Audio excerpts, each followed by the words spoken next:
السلام علیکم ناظرین، ڈائلاگ وقار میں خوش آمدید۔ آج کے ڈائلاگ میں جو شخصیت ہمارے ساتھ موجود ہیں، انہوں نے ایک چھوٹے سے نجی اسکول سے اپنے کیریئر کی شروعات کی اور آج اردو زبان کے لیکچرر ہیں۔ اردو زبان پہ عبور ہونے کے ساتھ ساتھ وہ مذہب اسلام پر بھی عبور رکھتے ہیں۔ السلام علیکم انور صاحب، کیسے ہیں؟ طبیعت ٹھیک ہے آپ کی؟ وعلیکم السلام ورحمۃ اللہ وبرکاتہ۔ الحمدللہ، اللہ کے احسانات۔ آپ سنائیں کیسے ہیں؟ خیریت سے ہیں؟ ٹھیک ٹھاک؟ الحمدللہ میں بھی ٹھیک۔ انور صاحب، ہماری آڈینس کو بتائیے گا کہ آپ نے اپنے کیریئر کی شروعات کہاں سے کی؟ میری بنیادی تعلیم تو مدرسہ سے ہے۔ مدرسے میں تعلیم حاصل کرنے کے ساتھ ساتھ میں نے مدرسے میں بیٹھے بیٹھے علامہ اقبال اوپن یونیورسٹی سے انٹر کیا، پھر اس کے بعد مدرسے میں بیٹھے ہی BA کیا، پھر اس کے بعد مدرسے سے جب فراغت ہوئی تو اس کے بعد کچھ عرصہ میں نے اپنے گاؤں میں ہی قرآن مجید پڑھانے کی جو خدمات انجام دی۔ اس کے بعد پھر حیدرآباد آ گیا میں، تو میں نے تلاش کی کوئی چھوٹی موٹی کوئی جاب، تو مسجد تو یہاں پر کوئی تھی نہیں، یا ایسا کوئی مدرسہ وہاں پر ایسی کوئی جگہ مجھے نہیں مل سکی۔ تو مختلف اسکولوں میں نے CVs دی، تو سب سے پہلی جو کال آئی اسرا اسکول قاسم آباد سے مجھے کال آئی۔ تو میرا پہلا دن تھا جب میں اسرا اسکول گیا، تو اسی دن چھٹی کے ٹائم پر مجھے ایجوکیٹر سے بھی کال آ گئی۔ زبردست۔ تو ان دونوں جو اسکول تھے، ان دونوں کو میں نے اپنے دوست احباب سے پوچھا کہ ان میں سے کون سا بہتر رہے گا، تو دوستوں کے مشورے سے میں چلا گیا ایجوکیٹرز GR کالونی میں۔ تو تقریباً 1 سال یا 1.5 سال کا عرصہ میں نے وہاں پر بتایا۔ پھر اس کے بعد ذاتی مصروفیات کی وجہ سے میں تقریباً 1 سے 1.5 سال پھر واپس اپنے گاؤں چلا گیا۔ اچھا، یہ جو ہماری سوسائٹی میں ایک ذہن میں بیٹھا ہوا ہے کہ مدرسے میں جو لوگ پڑھتے ہیں یا پھر جو مدرسے سے آ رہے ہیں، ان کے ذہن کا یا پھر ان کے شعور کا وہ لیول نہیں ہے، مطلب یہ باتیں جھوٹی ہیں۔ مدرسوں میں بھی اس لیول پہ پڑھایا جا رہا ہے، تعلیم دی جا رہی ہے کہ لوگ ہمارے جو ہیں وہ آگے چل کے نجی جو تعلیمی ادارے ہیں، جو پرائیویٹ انسٹیٹیوٹس میں، وہاں پر آ کر پڑھا رہے ہیں۔ اتنا پوٹینشیل تو ہے ہمارے مدرسوں میں۔ یہ جو بات معاشرے میں کہی جا رہی ہے، یہ ایک جھوٹ کا پرندہ ہے، جھوٹ کے سوا کچھ بھی نہیں ہے۔ ایسا نہیں ہے کہ جو مدارس میں پڑھنے والے ہیں ان کا دنیاوی تعلیم سے کوئی تعلق نہیں، کوئی علاقہ نہیں، کوئی واسطہ نہیں، ایسا بالکل بھی نہیں ہے۔ ہاں، یہ صرف جو دیہات کے مدارس ہیں، کچھ چھوٹے موٹے جو مدارس ہیں، ان میں محض قرآن مجید کی جو تعلیم دی جاتی ہے، ناظرہ ہوا، حفظ ہوا، کیونکہ مہنگائی کے دور میں محدود وسائل کی وجہ سے وہ وہاں پر جدید تعلیم کو رواج نہیں دے سکتے۔ تو باقی شہر میں آپ چلے جائیں، جتنے بھی مدارس ہیں ان میں دینی تعلیم کے ساتھ ساتھ دنیاوی تعلیم بھی دی جاتی ہے۔ بہت سارے ایسے جو مدارس ہیں، آپ ان میں ایک طرف اگر ایک بچہ عالم کی سند حاصل کرتا ہے تو اس کے ساتھ ساتھ وہ BA کی یا ماسٹر کی سند بھی حاصل کرتا ہے۔ بہت سارے ایسے جو مدارس ہیں۔ اچھا انور صاحب، مدرسہ پھر اردو زبان کیسے؟ وہ ایسے کہ عام طور پر، عمومی طور پر جو اندرون سندھ کے جو مدارس ہیں ان میں جب عربی جو تعلیم دی جاتی ہے، جو درس نظامی کا جو کورس کرایا جاتا ہے، تو وہ عربی کی جو ٹرانسلیشن ہوتی ہے وہ اردو زبان میں ہوتی ہے، کیونکہ مدرسے میں بہت سارے بچے ایسے آتے ہیں جو سندھی بھی ہوتے ہیں، اردو بھی ہوتے ہیں، پنجابی آتے ہیں۔ تو یہ جو اردو زبان ہے یہ تھوڑی آسان ہے بنسبت سندھی کی، کیونکہ جو اردو زبان جو بولنے والے ہیں ان کو سندھی میں تھوڑی مشکلات ہوتی ہے، یا پھر جو پنجابی ہیں خالص، بالکل، تو ان کو بھی تھوڑی سی دقت ہوتی ہے، مشکل ہوتی ہے۔ تو اس وجہ سے جو ٹرانسلیشن ہوتی ہے عربی کی وہ اردو زبان میں ہوتی ہے۔ آپ اپنے دور میں ڈبیٹر بھی رہے ہیں، آپ نے ڈبیٹس تقاریر کی ہوں گی، ظاہری بات ہے۔ الحمدللہ ثم الحمدللہ۔ ٹھیک ہے۔ اچھا، آڈینس کو نہیں پتا کہ ہم دوست بھی ہیں، ہم نے ایک ساتھ کام بھی کیا ہے۔ جو شفٹ آپ کی لائف میں رہا، چھوٹے سے پرائیویٹ اسکول سے اٹھ کے آپ ایک ایسی جگہ پر آ گئے جو قاسم آباد میں اس وقت ابھرتا ہوا نام تھا، ابھی بھی قاسم آباد میں بہت بڑے اسکولوں میں شمار ہوتا ہے، دا اسپارک اسکول اینڈ کالج، یہاں تک کا سفر کیسا رہا؟ 2013 ختم ہوا تو پھر سر حسن مرتضیٰ انصاری، اس کے ساتھ تھوڑا دور کا رشتہ نکل آیا۔ یہ ابھی اس نے ایک دا اسپارک اسکول کی بنیاد رکھی، تو اس کے ساتھ بھی جو ملاقات تھی یہ ایک ڈرامائی انداز میں ہوئی۔ تو بعد میں آپ کی زندگی میں ڈرامے بہت ہیں۔ تو بہرحال یہ تو ایک ڈرامہ ہوا تھا، تو اس رشتہ بعد میں نکلا، دور کا ہی رشتہ نکلا، بعد میں نکلا، لیکن پھر جب سر کے ساتھ ملاقات ہوئی تو پھر میں اسپارک میں 2014 میں گیا، پھر 2014 سے لے کر 22 تک میں مسلسل اسپارک کالج میں ہی تھا. پھر اس کے بعد یہاں پر ٹرائی کرتا رہا کہ کوئی گورنمنٹ جاب مل جائے, اور پھر کوشش کرتے رہے. جو مختلف یعنی ویکنسیز آتی تھی سندھ پبلک سروس کمیشن میں, یہ ہوئی یا چھوٹی موٹی ویکنسیز آتی تھی, کوشش تو یہی کرتے تھے یار گورنمنٹ جاب مل جائے جی, کیونکہ جو پرائیویٹ جاب ہے اس کا کوئی مستقبل نہیں ہوتا, کوئی جاب سیکیورٹی نہیں ہے. تو اس وجہ سے اللہ تعالیٰ نے کرم کیا. 2019 میں نے سندھ پبلک سروس کمیشن میں جگہ آئی اردو کی.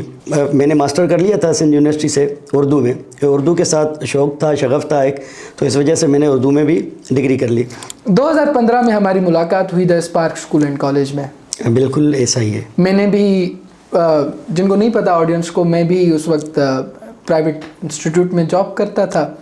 پھر جو ہماری دوستی ہوئی وہ شاید کسی کے ساتھ ہوئی, اور وہ جس طریقے سے قائم ہے وہ بہت کم دوست لوگ ہوتے ہیں جن کے ساتھ اس قسم کی دوستی ہوتی ہے. میرے خیال میں کچھ ایسا ہی ہے, کیونکہ جیسے جیسے ایک نیا سرکل بنتا ہے تو پرانے والے بھول جاتے ہیں. یہ ایک عرصہ ہوا کہ آپ تو وہاں سے آ گئے, اپنی جو زندگی میں جو آپ کی مصروفیات تھی آپ اسپارک چھوڑ کر آ گئے, لیکن میرے خیال میں شاید ایک آپ ہی ہیں جو ابھی تک منسلک ہیں. اور ہمارے سرکل میں ایک ہوا کرتا تھا سر قاسم کھوسو صاحب. سر قاسم صاحب, ہاں, ابھی تک ان سے بھی ابھی بھی ساتھ ہیں, وہ ابھی بھی وہ ہمارے ساتھ ہیں. سر علی حسن, اور علی حسن تو ویسے بھی ساتھ ہیں, وہ تو ہماری جان ہے. تو یہ جو ہمارا سرکل تھا یہ ابھی تک قائم ہے.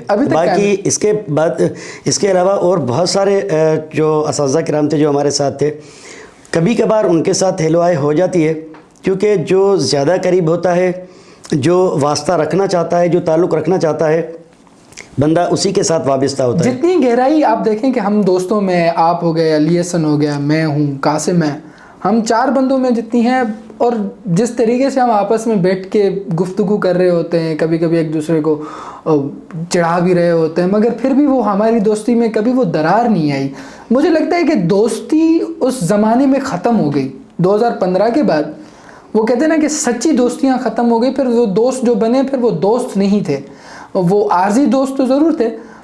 یار دیکھیں, بات یہ ہے کہ اب ایک تو اس دور کے اندر ایک یہ پرفتن دور ہے, اور اس کے اندر ہر انسان کی اپنی اپنی مجبوریاں ہیں, اپنی اپنی مصروفیات ہیں. اور پھر آپ دیکھیں کہ پاکستان کے جو حالات ہیں دن بدن جو خرابی ہوتے جا رہے ہیں, اور پھر مہنگائی نے اس طرح لوگوں کی کمر توڑ کے رکھ دی ہے کہ ہر بندہ کہتا ہے کہ کچھ ایسا کروں, یہاں سے نکل کر وہاں جاؤں, وہاں سے نکل کر وہاں جاؤں کہ 2 لقمے اپنے بچوں کو کھلا سکوں. اور پھر اس طرح کی جو مصروفیت ہے اس میں کون کس کو یاد رکھتا ہے.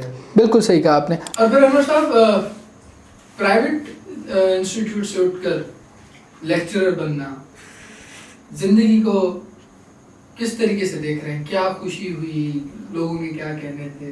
آپ صرف ایک عام انسان, ایک ٹیچر نہیں ہے, بلکہ آپ موٹیویشن بھی ہیں ان نوجوانوں کے لیے کہ ہمت جو ہار کے بیٹھے ہوئے ہیں کہ بھائی زندگی میں کچھ بھی نہیں ہوگا, 1 ٹیسٹ 2 ٹیسٹ میں نے فیل کرنی ہے. دیکھیے, یہ خالصتاً اللہ تعالیٰ کی دین ہے, اور اللہ تعالیٰ کی ذات میں حسن ظن کی وجہ سے یہ سب کچھ ہوا.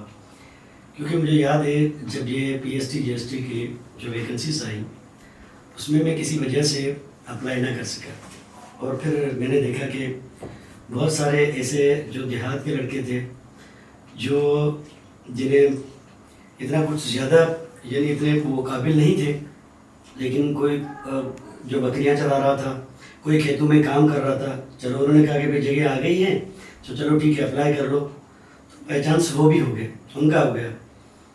تو ایک قسم کا تھوڑی سی خالش ہوتی ہے. تو یہ معاملہ میرے ساتھ بھی ہوا, لیکن جب بھی کوئی دوست سوال کرتا, جب بھی احباب میں سے کوئی سوال کرتا کیا آپ کی سلیکشن نہیں ہو پائی, آپ سلیکٹ نہیں ہوئے, تو اس وقت یہ سوال حالانکہ جو کھٹکتا تو تھا, لیکن میرا جواب ایک ہوتا تھا کہ اللہ تعالیٰ نے میرے لیے کوئی بہتری فیصلہ کیا ہے, اور یقیناً یہ اس سے 1000 درجہ بہتر تھا. اللہ تعالیٰ کی ذات پہ جو کامل یقین تھا کہ اللہ تعالیٰ میرے لیے کچھ بہتر ہی کریں گے. نوجوان نسل جو دل شکستہ ہو گئی ہے, 2-3 ٹیسٹ دے دیے, فیل ہو گئے, کہتے ہیں زندگی میں ہمارا کچھ نہیں بنے گا, کیا صلاح دیں گے ان کو؟ دیکھیے، جب انسان دوسروں کی باتیں سنے گا کہ آپ سے نہیں ہو پائے گا، جب یہ جملہ انسان سنے گا اور اس پر غور کرے گا تو واقعی میں بھی اس سے نہیں ہو پائے گا. بالکل، بہت بہت زبردست بات کی آپ نے. اللہ تعالیٰ کا فرمان ہے کہ جو بندہ مجھ پر جیسا گمان مجھ میں رکھے گا، میری ذات میں جو گمان رکھے گا، اس کے ساتھ اللہ تعالیٰ وہی سلوک کرے گا. بے شک. انور صاحب، یہ باتیں ہوئیں آپ کی زندگی کے سفر پہ. سب سے پہلا سوال، طاغوت کیا ہے؟ طاغوت کے حوالے سے آپ نے کہا کہ جیسے آپ نے طاغوت کہا، مجھے ساحل عظیم صاحب کیونکہ حقیقتاً مجھے بھی نہیں معلوم تھا کہ طاغوت کوئی لفظ ہے یا طاغوت لفظ جو ہے وہ ایگزسٹ کرتا ہے ہماری سوسائٹی میں. مجھے معلوم اس بات کا بالکل بھی علم نہیں تھا. میں نے وہ سنا ہے، اس کے بعد پھر ہر دوسرا شخص یہی بولتا ہے کہ تمہیں طاغوت کا مطلب پتہ ہے. اب کیا ہے طاغوت؟ یار بتائیں تو صحیح. دیکھیے، یہ لفظ اصل میں دیکھیے ایک لفظ ہے عربک میں طغا. ٹھیک ہے. اور عام طور پر ہم تو اردو میں بھی ایک لفظ استعمال کرتے ہیں، طغیانی. سیلاب، سرکشی. جو دریا کا ایک بہاؤ ہے، اس کا جو ایک لیول ہے، جب پانی اس کی سطح سے اوپر آ جائے تو یہ طغیانی ہوتی ہے. تو اس میں ایک تو یہ ہے کہ ایک بندہ اللہ تعالیٰ کی عبادت سے روک کر خود کی عبادت کروائے، یہ بندہ طاغوت ہے. یا پھر ایسا ہے، اللہ تعالیٰ نے ہر چیز کی ایک جو حیثیت رکھی ہے، اس حیثیت سے بڑھ کر کسی کو حیثیت دینا، یہاں تک کہ ایسا فیل ہونے لگے، ایسا محسوس ہونے لگے کہ اس کو پوجا جا رہا ہے، اس کی عبادت کی جا رہی ہے، اور اگلا بندہ جس کی عبادت کی جا رہی ہے یا جس کی پوجا کی جا رہی ہے، یا اس کو وہ مقام دیا جا رہا ہے جو اللہ تعالیٰ کا ہے، اور وہ بندہ اس پہ راضی ہے، تو یہ بھی طاغوت ہے. ہاں، اگر وہ بندہ اس سے راضی نہیں ہے، جیسے عیسیٰ علیہ السلام ہے، تو عیسیٰ علیہ السلام کو خدا کا جو بلکہ وہ تو اللہ تعالیٰ کا بیٹا مانتے ہیں. عیسیٰ علیہ السلام کے حوالے سے ان کے جو نظریات ہیں، جو افکار ہیں، عیسیٰ علیہ السلام تو قیامت کے دن ان کا انکار کریں گے. ایک تو وہ جو خود اللہ تعالیٰ کے راستے سے ہٹا کر خود کے قدموں میں جھکا ہے، خود کی عبادت کروائے. فرعون وغیرہ کی مثال لے لیں. ٹھیک ہے، فرعون تو خود کو خدا مانتا تھا. یا پھر دوسری صورت یہ ہے کہ وہ خود کہتا تو نہیں ہے، لیکن جو لوگ ان کو پوجتے ہیں، ہماری سوسائٹی میں ایسے آپ نے بہت سارے ایسے جعلی پیر وغیرہ دیکھے ہوں گے جن کو لوگ سجدے کر رہے ہیں اور وہ خوش ہیں اس بات پر، وہ ان کو روکتے نہیں، یہ طاغوت ہے. وہ ان کے ٹوکتے نہیں، یہ بھی طاغوت. یہ طاغوت ہے. انور صاحب، حقوق اللہ کا تو سب کو معلوم ہے، حقوق العباد کے بارے میں کیا کہیں گے آپ؟ حقوق العباد، اللہ تعالیٰ نے حقوق اللہ کے بعد سب سے زیادہ جو زور دیا ہے وہ حقوق العباد پہ دیا ہے. حقوق العباد کو بھی جو کیٹیگرائز کیا گیا ہے، تو سب سے پہلے اگر ہم اس فہرست میں سب سے پہلے جو رکھیں گے، ہم والدین کو رکھیں گے. حقوق العباد میں دیکھو، والدین کے حقوق ہیں، اولاد کے حقوق ہیں، میاں بیوی کے حقوق ہیں، پڑوسی کے حقوق ہیں، عام مسلمان کے حقوق ہیں، یہاں تک کہ غیر مسلم کے اس کے حقوق ہیں، پھر مرد عورت بوڑھے بچے ان کے الگ الگ حقوق ہیں. لیکن ان میں سب سے پہلا جو نمبر ہے جس فہرست میں جو والدین ہیں وہ اوپر ہے. تو ہر کسی کی اپنی اپنی جو اہمیت ہے، ہر کسی کے لیے اللہ کے رسول صلی اللہ علیہ وسلم کے الگ الگ جو فرامین ہیں. تو اس طرح جو پڑوسیوں کے حقوق ہیں اس پر بھی بہت زیادہ زور دیا گیا ہے کہ اللہ کے رسول نے فرمایا کہ مجھے تو ڈر تھا کہ کہیں جبرائیل علیہ السلام یہ نہ کہتے کہ پڑوسی جو وراثت میں وہ شامل ہوگا. اچھا، اتنے زیادہ پڑوسیوں کے حقوق ہیں جس کو ہم لوگ کوئی اہمیت ہی نہیں دیتے ہیں، اور پڑوسیوں سے ہم لڑ رہے ہوتے ہیں. آپ پڑوسیوں کی بات کر رہے ہیں، گھر میں نہیں بنتی، گھر میں لڑائیاں ہوتی ہیں، آپ پڑوسی کی بات کر رہے ہیں. یہ بھی درست ہے. اچھا، ان سب میں آپ نے عورتوں کے حقوق کے بارے میں بات کی. باقی ساری چیزیں ہماری سوسائٹی میں ہیں، لوگ مانتے بھی ہیں. حقوق النساء ہماری سوسائٹی میں آج کل جس طریقے سے وائلیشن ان کی ہو رہی ہے، اس پہ آپ کیا کہیں گے، اور عورت کا مقام مذہب اسلام میں کس جگہ پر ہے؟ دیکھیے، یہ حقوق النساء جو ہے یہ بھی حقوق العباد کا ہی ایک حصہ ہے. بالکل. تو آج کل ہمارے معاشرے میں جو کچھ ہو رہا ہے، عورت کے ساتھ جو ظلم ہو رہا ہے یا زیادتی ہو رہی ہے، یہ دین سے دوری ہے، یہ اسلام سے دوری ہے، یہ جہالت ہے، جہالت کی بنا پر ہے۔ آپ اگر رسول اللہ صلی اللہ علیہ وسلم کی بعثت سے پہلے چلے جائیں، آپ صلی اللہ علیہ وسلم سے پہلے جو دور جاہلیت تھا، اس میں ایک جو عورت کے ساتھ کیا رویہ رکھا جاتا تھا، ان کے ساتھ کیا جو ظلم روا رکھا جاتا تھا، قرآن مجید کے اندر، احادیث کے اندر بہت سی جگہوں پر آپ کو یہ چیزیں مل جائے گی کہ وہ جو بچی کو، جب ان کے ہاں بچی کی پیدائش ہوتی تھی تو اس وقت ان کے منہ جو کالے ہو جاتے اور ان کا جو دل وہ پسیج سا جاتا، اور پھر وہ ایسا کرتے، بسا اوقات ان کو زندہ دفن کر دیتے تھے۔ وہ چاہتے نہیں تھے کہ ہمارے گھر میں جو بچی ہے، یہاں تک کہ وہ یہاں تک قرآن مجید میں الفاظ ہیں کہ وہ کہتے ہیں کہ اگر ہمیں زمین جگہ دے تو ہمیں زمین میں جو دھس جائیں، صرف اس وجہ سے۔ اور پھر ایسا کرتے تھے کچھ ان کے ایام میں، جو مخصوص ایام میں ان کو بکریوں کے یا اونٹوں کے ان کے باڑے میں ان کو چھوڑ کر آتے، ان کے ساتھ کھاتے پیتے نہ تھے، ان کے نہ ہاتھ سے لیتے تھے، نہ ان کے ساتھ بیٹھ کے کھاتے تھے، یعنی ان کو ایک نحوست کا پیکر سمجھا جاتا تھا۔ لیکن اللہ کے رسول صلی اللہ علیہ وسلم نے آ کر ان کو ایک مقام دیا، ماں کا، بہن کا، بیٹی کا، بیوی کا، یہ ایک مقدس رشتے ہیں سارے۔ تو ہمارے ہاں اگر بیوی کا خیال نہیں رکھا جاتا، یا پھر ماں کو، بہت سے بدبخت ایسے ہوتے ہیں کہ ان کو دھکے دے کر گھر سے باہر نکال لیتے ہیں، یہ اسلام سے دوری ہے، یہ دین سے دوری ہے، یہ صرف جہالت کی بنا پر ہے۔ اچھا، کہ وہ اس مقام کو جانتے نہیں کہ ان کا مقام کیا ہے۔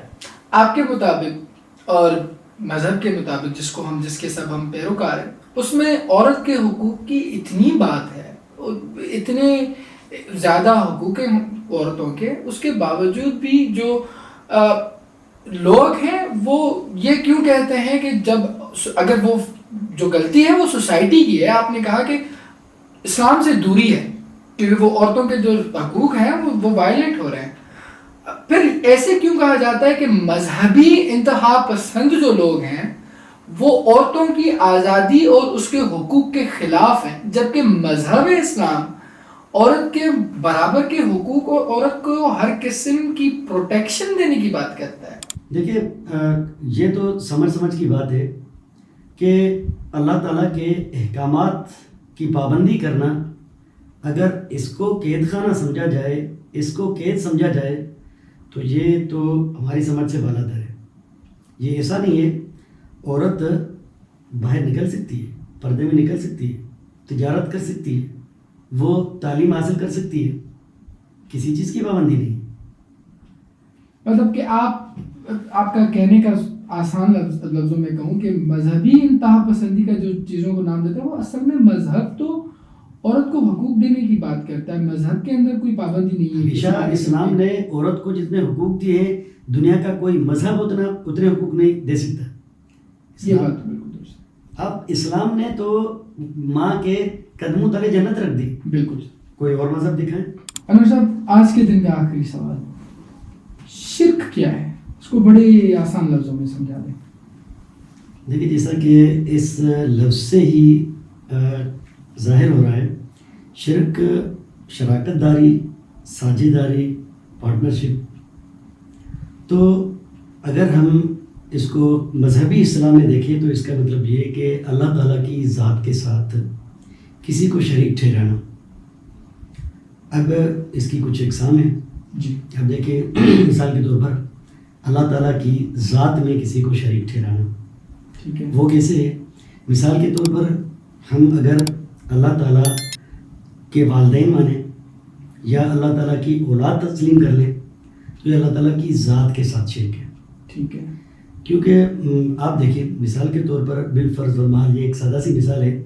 آپ اگر میرے ساتھ یا کسی دوست کے ساتھ آپ جا رہے ہیں اور اپنے گھر کے سامنے سے گزرتے ہیں تو آپ ایسا کبھی نہیں کہتے یہ امی ابو کا گھر ہے، آپ کیا کہتے ہیں؟ یہ میرا گھر ہے، ہمارا گھر ہے۔ ٹھیک ہے، یعنی آپ برابر کا شریک سمجھتے ہیں۔ اگر معاذ اللہ ہم اللہ تعالیٰ کے والدین یا اولاد مان لیں تو پھر ظاہر سی بات ہے وہ بھی برابر کے شریک ہیں۔